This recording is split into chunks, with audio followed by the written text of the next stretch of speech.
स्त्री बोझ लागे। ये माँ बाप भविष्य पछी दीकराने बोझ लागे छे। दीकरो एवा माँ बाप ने बोझ माने छे भविष्य, जेने दीकरीने बोझ माने छे।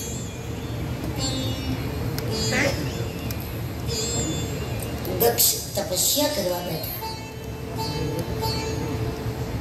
जगदंबा पासे दक्ष मागणी करी, मारे त्या आप पधारो, मने दीकरी आपो नहीं, मारे त्या आप पधारो।